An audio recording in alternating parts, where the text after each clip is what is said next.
Hello class, in previous lecture we discussed about the third colligative property, that is freezing point depression. Now we discuss about the last colligative property, that is osmotic pressure. So first we see the two terms related to osmotic pressure is osmotic pressure is related with the vapor pressure lowering and used to find out molar mass of dissolved solute. यामध्ये काय म्हणत आहे की जसं म्हणजे osmotic pressure हे कशाशी related आहे, वेपर प्रेशर लॉरिंगशी. आणि जसं आपण रिलेटिव्ह लोअरिंग वेपर प्रेशरमध्ये मोलर मास काढलं होतं, ठीक आहे, फ्रीजिंग पॉईंट डिप्रेशनमध्ये मोलर मास काढलेलं होतं, तसंच आपल्याला ऑस्मोटिक प्रेशरमध्ये देखील मोलर मास फाइंड आउट करता येतं.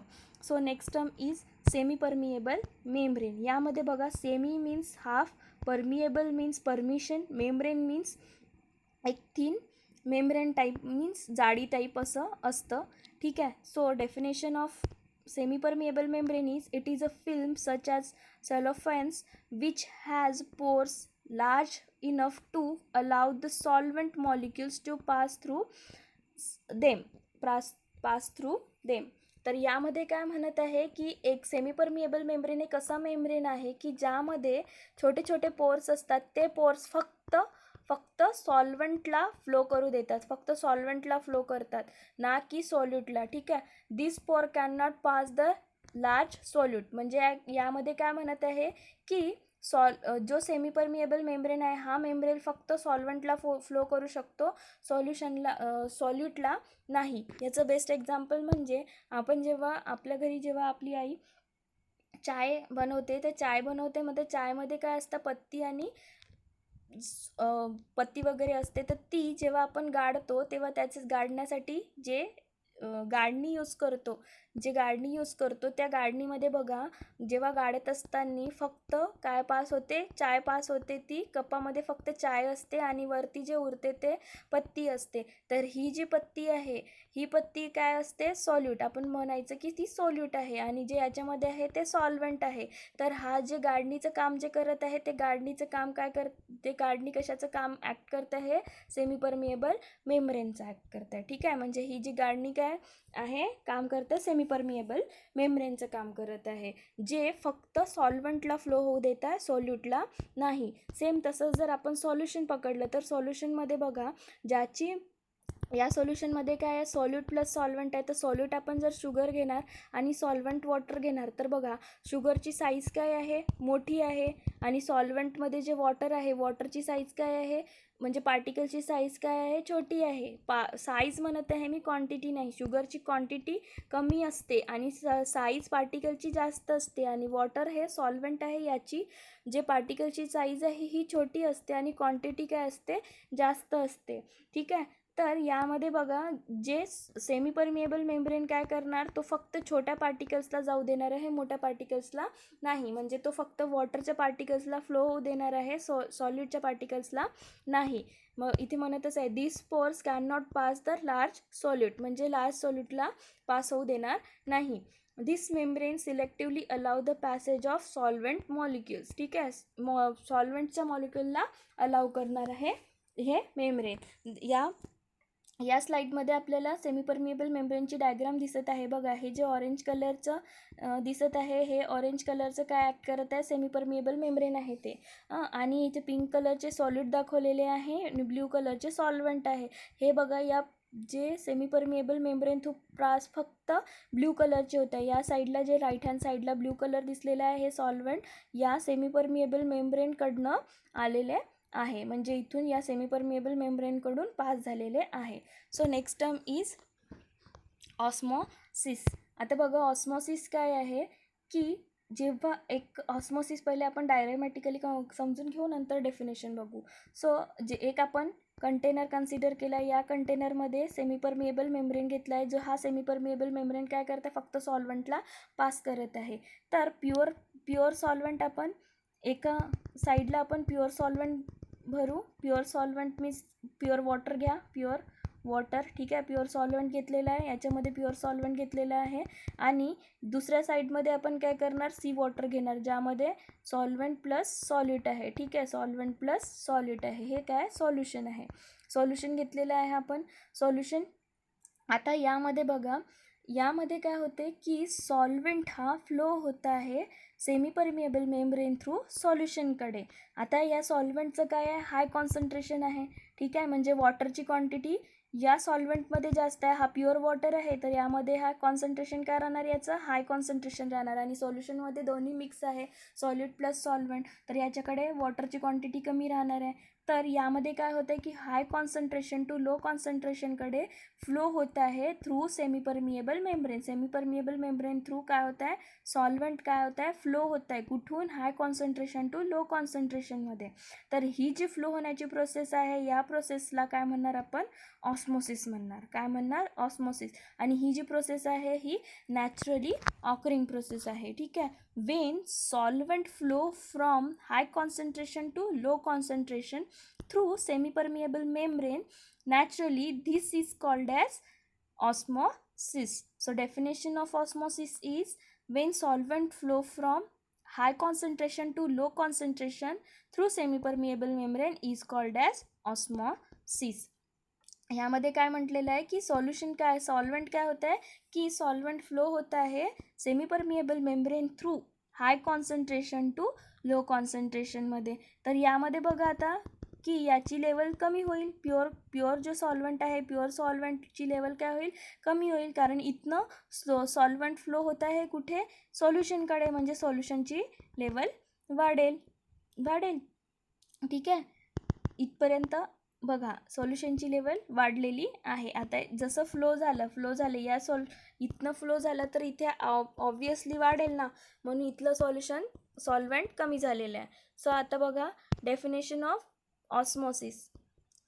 When a solution and pure solvent or two solution of different concentration are separated by a semi-permeable membrane, the solvent molecule pass through the membrane. ही थोडीशी, ही जी आहे ही particular definition नाही आहे. Second definition is the net flow of the solvent molecule from lower concentration to higher concentration region through semi-permeable membrane is called as osmosis. यामध्ये काय म्हणत आहे की lower concentration to higher concentration. हे जे definition apply होत आहे, ही definition फक्त सोल्युशनसाठी होत आहे. जे सेकंड डायग्राम दाखवलेली आहे यामध्ये बघा solution of lower concentration to solution of higher concentration म्हणत आहे. तर त्यामध्ये काय असतं की जेव्हा आपण सोल्युशन कन्सिडर केलं आहे, सोल्युशन जेव्हा आपण कन्सिडर करतो, इकडेही सोल्युशन आहे, इकडेही सोल्युशन आहे. ठीक आहे, इथेही सोल्युशन आहे, इथेही सोल्युशन आहे.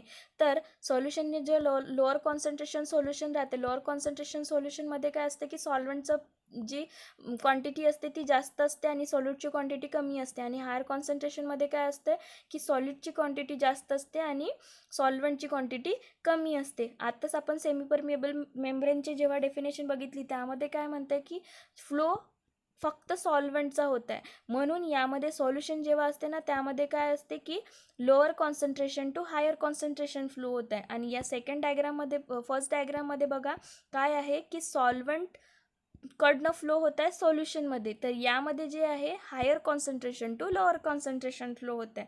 सॉल्व्हेंट प्युअर सॉल्व्हेंट आहे, प्युअर सॉल्व्हेंटमध्ये कुठलाही सॉल्यूट नाही आहे. ठीक आहे, म्हणजे ते हायली कॉन्सन्ट्रेटेड आहे. तर हे हायर कॉन्सन्ट्रेशन टू लोअर कॉन्सन्ट्रेशनमध्ये फ्लो होत आहे. Next term is osmotic pressure. ठीक आहे, आत्ता जे आपण कंटेनर कन्सिडर केलं होतं, यामध्ये सेमी परमिएबल घेतलेला होता. Semi permeable membrane through solvent pass झालेलं होतं. ठीक आहे, हे जे सॉल्व्हेंट घेतलं होतं आणि इथली लेवल वाढलेली होती. आत्ताच आपण या अगोदरच्या स्लाईडमध्ये बघितलेलं आहे ऑस्मोसिसमध्ये. ठीक आहे, ऑस्मोसिस म्हणजे काय की जे सॉल्व्हेंट पास होत आहे semi permeable membrane through higher concentration to lower concentration, या प्रोसेसला आपण काय म्हटलेलं आहे, ऑस्मोसिस म्हटलेलं आहे. ठीक आहे, आता आपण म्हटलं की प्युअर सॉल्व्हेंट आपलं इकडे सोल्युशनमध्ये चाललं आहे. जर प्युअर सॉल्व्हेंट सोल्युशनमध्ये गेलं तर मग आपण काय पिणार, म्हणून ही प्रोसेस थांबवणं आपल्याला गरजेचं आहे. या प्रोसेसला थांबवण्यासाठी आपण काय करणार की इथे पिस्टन लावणार आणि एक प्रेशर अप्लाय करणार. हे जे प्रेशर अप्लाय करणार, ह्या प्रेशरला अप्लाय केल्यानंतर हे जे सॉल्व्हंट फ्लो होण्याची जी प्रोसेस आहे ही नॅचरल ऑकरिंग प्रोसेस आहे. ही नॅचरल ऑकरिंग प्रोसेस काय होणार, स्टॉप होणार. कशामुळे स्टॉप होणार, जेव्हा आपण प्रेशर अप्लाय करतो तेव्हा ती स्टॉप होणार. आणि हे जे प्रेशर जो आपण अप्लाय केल्यानंतर जी प्रोसेस ऑस्मोसिसची आहे ही स्टॉप होत आहे, या प्रेशरलाच आपण काय म्हणणार, ऑस्मोटिक प्रेशर. या प्रेशरला आपण काय म्हणणार, ऑस्मोटिक प्रेशर. हा जो प्रेशर आपण अप्लाय करतो, ह्या प्रेशर अप्लाय केल्यानंतर जी ऑस्मोसिसची प्रोसेस आहे ही प्रोसेस स्टॉप होत आहे. म्हणजे स्टॉप होण्यासाठी आपल्याला प्रेशर द्यावं लागत आहे, ते प्रेशर म्हणजे osmotic pressure. So definition of osmotic pressure is the minimum pressure to be apply on the solution to stop the osmosis process is called as osmotic pressure. म्हणजे जे नॅचरल ऑकरिंग ऑस्मोसिस प्रोसेस आहे त्या osmosis प्रेशरला stop करण्यासाठी जो pressure apply करतो आपण, त्या प्रेशरला म्हणणार आपण ऑस्मोटिक प्रेशर. या next point is hydrostatic pressure that stop osmosis is called as osmotic pressure of the solution. osmotic pressure कशाने डिनोटेड केलेलं आहे, पायनी. Osmotic pressure is denoted by pi. ठीक आहे. हायड्रोस्टॅटिक प्रेशर, आता हायड्रोस्टॅटिक प्रेशर म्हणत आहे याच्यासाठी आपण एक छोटासा एक्सपेरिमेंट करू. ते एक्सपेरिमेंट म्हणजे एक कंटेनर घेतलं आहे, कंटेनरमध्ये वॉटर घेतलेलं आहे आणि त्यामध्ये एक राऊंड बॉटम फ्लास्क एक वेगळा कंटेनर दुसरा घेतलेला आहे, ते आपण उलटं ठेवायचं आहे वॉटरमध्ये. ठीक आहे. त्यामध्ये सेमी परमिएबल मेम्ब्रेन बसवलेलं आहे. म्हणजे ह्या कंटेनर आहे, या कंटेनरमध्ये पहिले वॉटर फिल केलेलं आहे आणि यामध्ये बॉटमला आपण एक अजून कंटेनर ठेवला आहे. तो कंटेनर आपण उलटा ठेवलेला आहे. त्या कंटेनरला आपण लावलेलं आहे एक सेमी परमिएबल मेम्ब्रेन आणि त्या कंटेनरच्या अंदर काय राहणार, शुगर सोल्युशन राहणार आणि याला एक ट्यूब अटॅच केलेली आहे. ठीक आहे. ही ट्यूब अटॅच केलेली आहे. आता हे वॉटर जो आहे यामध्ये हाफ फिल शुगर सोल्युशन आहे आणि हाफ खाली आहे. ठीक आहे. हा कंटेनर, तर जो खाली आहे या खाली कंटेनरवरती इथे जो वॉटर आहे हा वॉटर प्रेशर एक प्रेशर एक्झिस्ट करत आहे. तो प्रेशर म्हणजे हायड्रोस्टॅटिक प्रेशर, म्हणजे वॉटरनी प्रेशर बनवलेला आहे. ठीक आहे. काही प्रेशर राहील, तो प्रेशर म्हणजे वॉटर या सेमी परमिएबल मेम्ब्रेनवरती अप्लाय करत आहे. याच्या थ्रू काय होत आहे की जो प्रेशर खालून वॉटर देत आहे त्या प्रेशरनी हे जे ट्यूब लागली आहे ही ट्यूबमध्ये हा जो शुगर सोल्युशन आहे हा फिल होईल. तर जितका शुगर सोल्युशन फिल होणार आहे, जितके लेवलमध्ये फिल होणार आहे त्याला आपण एच म्हणू, म्हणजे हायड्रोस्टॅटिक प्रेशर HG म्हणू. याला हायड्रोस्टॅटिक प्रेशर HG म्हणू. हे कसं होत आहे, जेव्हा या कंटेनरमधलं वॉटर प्रेशर अप्लाय करत आहे तेव्हा या प्रेशर थ्रू हे जे शुगर सोल्युशन आहे हे शुगर सोल्युशन ह्या जे ट्यूब लावलेली आहे या ट्यूबच्या हाफ याच्यापर्यंत पोचते. त्या प्रेशरला आपण हायड्रोस्टॅटिक प्रेशर म्हणू. तर हायड्रोस्टॅटिक प्रेशर कशा इक्वल्स टू H ρg. तर here H equals to height of liquid column in the tube, म्हणजे हे जी हाईट दाखवली आहे हे Hनी डिनोट केलेले आहे. आणि रो म्हणजे density of solution, G equals to acceleration due to gravity. So next term is isotonic, hypertonic, hypotonic solution. So first we see isotonic solution. Definition of isotonic solution is two or more solution having the same osmotic pressure at said to be isotonic solution.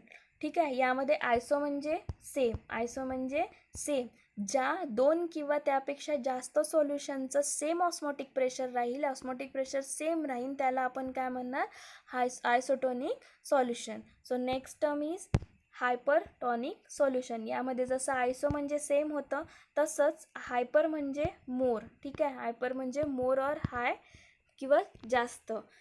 So definition of hypertonic solution is if two solution have unequal osmotic pressure, the more concentrated solution with higher osmotic pressure is said to be hypertonic solution. is said to be hypertonic solution. यामध्ये बघा, जेव्हा to solution आपण consider करतो A आणि B, तर solution ए आणि बी हे जेव्हा यांच्यामध्ये अनइक्वल ऑस्मोटिक प्रेशर राहील, अनइक्वल ऑस्मोटिक प्रेशर राहील म्हणजे एकाचं ऑस्मोटिक प्रेशर जास्त राहील तर एकाचं ऑस्मोटिक प्रेशर कमी राहील. ज्या सॉल्युशनचं ऑस्मोटिक प्रेशर जास्त आहे त्याचं म्हणजे कॉन्सन्ट्रेशन पण जास्त आहे आणि ऑस्मोटिक प्रेशर पण जास्त आहे, तशा सोल्युशनला आपण काय म्हणणार, हायपरटोनिक सॉल्युशन म्हणणार. So next term is hypotonic solution. Here hypo means low or less. ठीक आहे, यामध्ये हायपो म्हणजे लो किंवा कमी. So definition of hypotonic solution is the more dilute solution exhibiting lower osmotic pressure it said to be hypotonic solution. ठीक आहे, काय म्हणताय की ज्याचं सोल्युशन हा डायल्यूट राहणार, मोर डायल्यूट सोल्युशन राहणार आणि त्याचं लोअर ऑस्मोटिक प्रेशर राहणार. त्या सोल्युशन जेव्हा कॉन्सन्ट्रेशन लो म्हणजे ऑस्मोटिक प्रेशर पण लो, तर कॉन्सन्ट्रेशन ज्या सोल्युशनचं लो राहणार त्याचं ऑस्मोटिक प्रेशर जेव्हा लो राहणार त्या सोल्युशनला आपण काय म्हणणार, hypotonic solution. So next term is osmotic pressure and concentration of solution. आता यामध्ये आपल्याला काय करायचं आहे की ऑस्मोटिक प्रेशर आणि कॉन्सन्ट्रेशन यांच्यामधलं रिलेशन बघायचं आहे. For dilute solution we know that आपल्याला माहिती आहे की आयडियल गॅसचं इक्वेशन काय आहे. आयडियल गॅस आपण जे 11th वाचलेलं आहे त्यामध्ये आयडियल गॅसचं इक्वेशन आहे PV=NRT. ठीक आहे, PV=NRT. यामध्ये PV आणि PV काय आहे, प्रेशर आहे, आणि यामध्ये आपल्याला काय आहे इक्वेशनमध्ये ऑस्मोटिक प्रेशरच आहे. ऑस्मोटिक देखील प्रेशर आहे आणि ऑस्मोटिक प्रेशर पायनी डिनोट केलेलं आहे आपण. सो हे P आपण पायनी रिप्लेस करू. सो आपलं इक्वेशन काय होणार, पाय V=NRT. आता N2 यासाठी घेतलेलं आहे आपण की आपल्याला moles of non volatile solute घ्यायचं आहे. सॉल्यूटसाठी आपण N2 यूज करत आहोत, N1 सॉल्वंटसाठी आणि N2 सॉल्यूटसाठी. सो आपलं इक्वेशन काय होणार, पाय V=N2RT. आता आपल्याला ऑस्मोटिक प्रेशर काढायचं आहे. ऑस्मोटिक प्रेशर काढायचं आहे म्हणून ऑस्मोटिक प्रेशरचं काय कशाने रिप्रेझेंट केलेलं आहे, आपण पायनी रिप्रेझेंट केलं आहे. सो म्हणून आपण पायला तिथेच ठेवू आणि Vला काय करू, राईट हँड साईडला घेऊन जाऊ. तर आपलं इक्वेशन काय होणार, पाय N2RT डिवायडेड बाय V होणार. ठीक आहे, N2RT डिवायडेड बाय V होणार. याच्यामध्ये वेअर पाय osmotic pressure, V volume of solution in dm³, N2 moles of non volatile solute, R gas constant आणि त्याची व्हॅल्यू आहे 0.0206 dm³ ATM केल्विन पर मोल, आणि ही व्हॅल्यू आपल्याला प्रॉब्लेम्समध्ये यूज होते. ठीक आहे, we know that concentration of solution in terms of मोलॅरिटीच्या टर्ममध्ये आपल्याला कॉन्सन्ट्रेशन घेता येतं हे माहिती आहे. आता मोलॅरिटी मीन्स काय, मोलॅरिटीची डेफिनेशन काय होईल की the number of moles of the solute present in 1 litre of solution. काय आहे, number of moles of solute present in कशामध्ये, वॉल्यूम ऑफ सॉल्युशन इन लिटरमध्ये. लिटर म्हणजे 1000 ml मध्ये प्रेझेंट राहील number of moles of solute, त्याला काय म्हणणार आपण, मोलॅरिटी म्हणणार. मीन्स याला आपण कसं लिहू शकतो, N डिवायडेड बाय V. आता N आपल्याला सॉल्यूटमध्ये काढायचं आहे म्हणून N2 डिवायडेड बाय V. हे काय मिळालं आपल्याला, कॅपिटल M मीन्स मोलॅरिटी मिळालं आहे. ठीक आहे, we know that M moles divided by volume. So M=N2 divided by V. आता जी आपल्याला N2 डिवायडेड V जे या इक्वेशनमध्ये मिळालं आहे त्यामध्ये आपण काय पुट करणार, M पुट करणार. सो आपलं इक्वेशन काय होईल, पाय आता हे जे N2 डिवायडेड बाय V आहे याला आपण काढून तिथे काय पुट करणार, M. सो पाय MRT. हे जे इक्वेशन आहे हे आहे osmotic pressure and concentration of solution. यामध्ये आपल्याला जे कॉन्सन्ट्रेशन टर्म आहे ती मोलॅरिटीनीच घ्यायची आहे. So next topic is molar mass of solute from osmotic pressure. आतापर्यंत आपण तीनही ज्या क्वालिटेटिव्ह प्रॉपर्टीज बघितल्या आहेत त्यामध्ये आपण मोलर मास कॅल्क्युलेट केलं आहे. सेम तसंच ऑस्मोटिक प्रेशरमध्ये पण आपल्याला मोलर मास कॅल्क्युलेट करायचं आहे. सो ऑस्मोटिक प्रेशरचं इक्वेशन काय आहे, पाय N2RT डिवायडेड बाय V. यामध्ये N2ची आपल्याला व्हॅल्यू काढायची आहे. तर N2 म्हणजे काय आहे, number of moles of solute, आणि number of moles of solute काढायचं असेल तर आपल्याला कुठला फॉर्म्युला यूज करायचा आहे, weight of solute divided by molecular weight of solute, weight of solute divided by molecular weight of solute. So आपल्याला एक इक्वेशन मिळालं का, N2 equals to W2 divided by M2. N2 काय, number of moles of solute, आणि W2 number of mass of solute और weight of solute, आणि M2 काय आहे, मोलर मास ऑफ सॉल्यूट. तर आता ही N2ची N2च्या व्हॅल्यूच्या ऐवजी आपण काय पुट करणार, W2 बाय M2. सो आपलं इक्वेशन काय होणार, pi equals to W2 divided by M2 RT divided by V. आता M2 डिनॉमिनेटरमध्येच आहे, सो ते कशाशी मल्टिप्लाय होईल, Vशी मल्टिप्लाय होईल, आणि बाकी न्यूमिनेटरमध्येच राहील. सो आपलं इक्वेशन काय होईल, pi equals to W2 RT divided by M2 V. आता आपल्याला मोलर मास ऑफ सॉलिड काढायचं आहे, म्हणून काय होईल की M2ला लेफ्ट हँड साईडला घेऊन जाऊ आणि पायला राईट हँड साईडला. सो आपलं इक्वेशन काय होईल, M2 equals to W2 RT divided by pi V. याच्यामध्ये M2 काय आहे, molar mass of solute, W2 काय आहे, वेट ऑफ सॉल्यूट, R काय, गॅस कॉन्स्टंट, T काय आहे, टेम्परेचर, पाय ऑस्मोटिक प्रेशर, आणि V व्हॉल्यूम. आणि ह्या इक्वेशनवरून आपल्याला काय कॅल्क्युलेट करता येईल, molar mass of solute. So next term is reverse osmosis.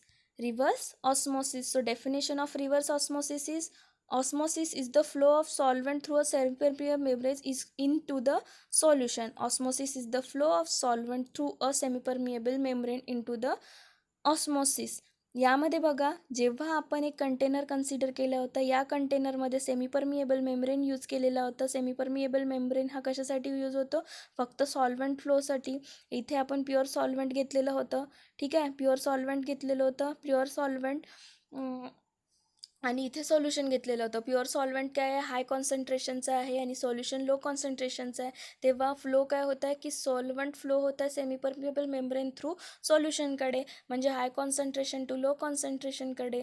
तर यामधलं क्वांटिटी, म्हणजे जे क्वांटिटी होती ती कमी झालेली होती सॉल्वंटची, आणि इकडची वाढलेली होती. आणि नंतर मग हे प्रोसेस थांबवण्यासाठी आपण एक प्रेशर अप्लाय केलेला होता, बरोबर. या प्रेशरला आपण म्हटलेलं होतं ऑस्मोटिक प्रेशर. आता तेव्हा काय होतं की प्रेशर, ऑस्मोटिक प्रेशर हा प्रेशरशी इक्वलमध्ये होता, म्हणजे हे प्रोसेसला जेवढं स्टॉप करायचं आहे तेवढाच आपण प्रेशर अप्लाय केलेला होता. पण जेव्हा आपण जास्त प्रेशर देऊ, म्हणजे याला जास्त प्रेशर देऊ, जेव्हा ही प्रोसेस स्टॉप होण्यासाठी जेवढा प्रेशर लागते त्याच्यापेक्षा जास्त प्रेशर जेव्हा आपण अप्लाय करू, तेव्हा काय होईल की उलटी प्रोसेस होईल. तेव्हा काय होणार की सोल्युशनमधनं सॉल्वंट फ्लो होणार प्युअर सॉल्वंटमध्ये, म्हणजे सोल्युशनमधून सॉल्वंट फ्लो होणार प्युअर सॉल्वंटमध्ये. त्या प्रोसेसला आपण काय म्हणणार, रिव्हर्स ऑस्मोसिस. म्हणजे ऑस्मोसिसच्या टोटल अपोजिट होणार आहे रिव्हर्स ऑस्मोसिसमध्ये. कशामुळे की आपण जो प्रेशर अप्लाय करतो तो प्रेशर जास्त असल्यामुळे, ऑस्मोटिक प्रेशरपेक्षा जास्त प्रेशर अप्लाय केल्यामुळे यामधलं सॉल्युशन फ्लो होत आहे सॉल्वंटकडे, त्याला आपण म्हणणार रिव्हर्स ऑस्मोसिस, ठीक आहे. So direction of osmosis can be रिव्हर्स्ड by applying a pressure larger than the osmotic pressure. म्हणजे आपण जो प्रेशर अप्लाय करत आहोत, हे बघा ऑस्मोसिस प्रोसेसमध्ये काय होते की नॅचरली ऑकरिंग होत आहे, सॉल्वंट फ्री होत आहे semipermeable membrane through higher concentration to lower कॉन्सन्ट्रेशनमध्ये. पण मग आपण त्याच्यामध्ये प्रेशर अप्लाय केला, ही प्रोसेस ऑस्मोसिस प्रोसेस स्टॉप होण्यासाठी. इथे बघा ऑस्मोसिस प्रोसेस स्टॉप होण्यासाठी आपण प्रेशर जेव्हा अप्लाय करत आहोत त्या प्रेशरला आपण काय म्हणणार, ऑस्मोटिक प्रेशर. पण हे जे प्रेशर आपण एक्सटर्नल प्रेशर जे अप्लाय करत आहोत सी वॉटरला, ते प्रेशर जास्त प्रमाणात अप्लाय केल्यामुळे काय होतं आहे की इकडचं जे सॉल्वंट आहे, सोल्युशनमधलं जे सोल्युशनमधले जे सॉल्वंट आहे ते फ्लो होत आहे वापस फ्रेश वॉटरकडे, म्हणजे प्युअर सॉल्वंटकडे फ्लो होत आहे. या प्रोसेसला आपण काय म्हणणार, reverse osmosis. Reverse osmosis means RO, ठीक आहे. यामध्ये बघा RO जे आपल्या घरी यूज होतं वॉटर प्युरिफिकेशनमध्ये, हे रिव्हर्स ह्या सेम फॉलो करत आहे, ठीक आहे. यालाच आपण RO देखील म्हणू. Next point is, if the pressure is further increase, the solvent from solution started flowing tour the pure solvent is called as reverse osmosis. ठीक आहे. जेव्हा आपण प्रेशर जास्त प्रमाणात अप्लाय करू तेव्हा काय होतं आहे की जे सोल्युशनमधलं सॉल्वंट आहे ते सॉल्युशनमधलं सॉल्वंट कशामध्ये पास होत आहे, ते प्युअर वॉटरकडे फ्लो होत आहे. ठीक आहे. प्युअर वॉटरकडे फ्लो होत आहे म्हणजे lower concentration to higher concentration, आणि या प्रोसेसला आपण काय म्हणणार, reverse osmosis. Next term is the problem on osmotic pressure. Problem on osmotic pressure. What is the molar mass of solute if a solution prepared by dissolve in 0.822 gram of it in 300 millidm cube of water has an osmotic pressure of 149 mmHg at 298 kelvin. So आपल्याला पहिले बघायचं आहे की given काय काय आहे आणि त्यांचे सगळ्यांचे युनिट सेम आहे का. तर यामध्ये बघा W2 दिलेला आहे. W2 काय दिलेलं आहे म्हणजे वेट ऑफ सॉलिड काय दिलेलं आहे 0.822 ग्राम दिलेला आहे. आर काय आहे, गॅस कॉन्स्टंट इथे दिलेलं नाही, आपण गॅस कॉन्स्टंट आपल्याला मी सांगितलेलं आहे तर तेच घ्यायचं आहे. गॅस कॉन्स्टंट आहे म्हणून 0.8205 DMQ ATM केल्विन इन्वर्स मोल इन्वर्स. ठीक आहे. टेम्परेचर किती दिलेलं आहे 298 केल्विन दिलेलं आहे.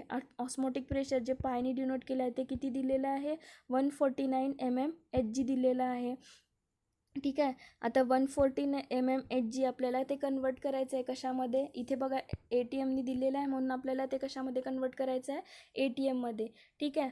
सो मी लास्ट लोअरिंग वेपर प्रेशरमधनं हेनरी लॉमध्ये सांगितलेलं होतं की कन्वर्शन कसं करायचं आहे. तर यामध्ये बघा 1 ATM इक्वल्स टू 76 mmHg होतं. ठीक आहे. mmHg होतं आहे. तर आपल्याला 149 mmHgमध्ये किती ATM येणार हे काढायचं आहे. तर यांच्या दोघांचं मल्टिप्लिकेशन आणि यांच्या दोघांचं मल्टिप्लिकेशन म्हणजे 149 into 1 divided by 760 mmHg equals to ATM equals to जेवढं येईल तेवढं ATM. ठीक आहे. मीन्स याला सॉल्व केल्यानंतर आपले किती ATM आलं 0.196 ATM. व्हॉल्यूम किती दिलेलं आहे 300 मिली DM क्यूब. तर त्याला DM क्यूबमध्येच करायचं आहे तर डिवायडेड बाय 1000 होईल. तर आन्सर काय येणार आहे 0.3 DM क्यूब. आता M2 आपल्याला माहिती आहे मोलर मास काढायचा आहे. मोलर मासचा फॉर्म्युला काय आहे हा आपला जो आत्ता आपण बघितलेला होता याच्यामध्ये की W2 RT divided by V आणि पाय. ठीक आहे. तर यामध्ये आपल्याला सगळ्या व्हॅल्यू दिलेल्या आहेत त्या व्हॅल्यू पुट करायच्या आहे. आता W2 किती दिलेला आहे 0.822 ग्राम. आर किती दिलेला आहे 0.8205 आणि टेम्परेचर किती दिलेलं आहे 298 केल्विन. V किती दिलेलं आहे 0.3 DM क्यूब आणि पायची व्हॅल्यू काय दिलेली आहे 0.196 ATM. आता सर्वांना पुट केल्यानंतर सॉल्व केल्याचं त्याचा आन्सर काय येणार आहे 342 ग्राम मोल इन्वर्स. ठीक आहे. तर हे मॉलिक्युलर मास झालेला आहे सॉल्यूटचं किती आलेलं आहे 342 ग्राम moles inverse. I hope all these things are clear to you. Thank you class.